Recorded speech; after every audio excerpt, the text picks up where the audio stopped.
Over the last year, around 400 refugees came to Maine, and in the next year, that number could double. Organizers housing refugees say they're preparing now for families to arrive. News 4 Maine's Ann Baldridge has looked into this and joins us now with a look at the work being done. Ann? Hi, Zach. Refugees travel to America with an idea of where they'll work, where they'll live, where they can find work, and a picture of how they can create a better life for themselves and their families. State officials say they're expecting to see 840 refugees this fiscal year, starting this month. Organizations are already preparing for their arrival. They're looking around going, oh my gosh, what have I done? Where am I? And we can say, don't worry. Your job is to be safe. You're here. We're here for you. Refugees spend years preparing for their move to the U.S.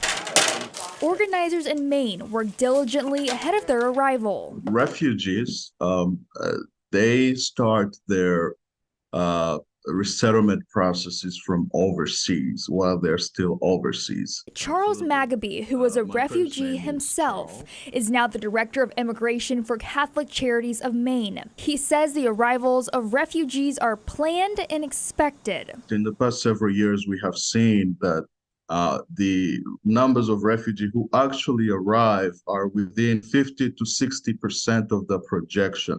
Last year, only 80% of planned refugees came to Maine. And this year, we may only see half of the 840 expected to come. 840 is also ambitious for Maine. The state refugee coordinator says people will be placed in one of 3 resettlement agencies until they can find more permanent housing.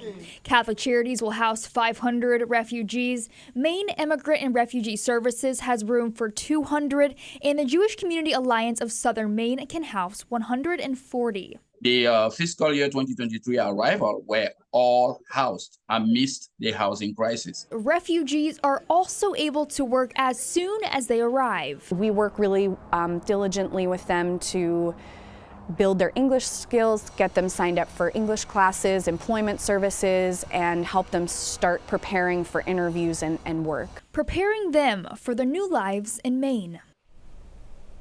The refugees are expected to arrive at various times over the next 12 months. They will likely settle in between Portland and Bar Harbor. Zach. Ann Baldridge, thanks so much.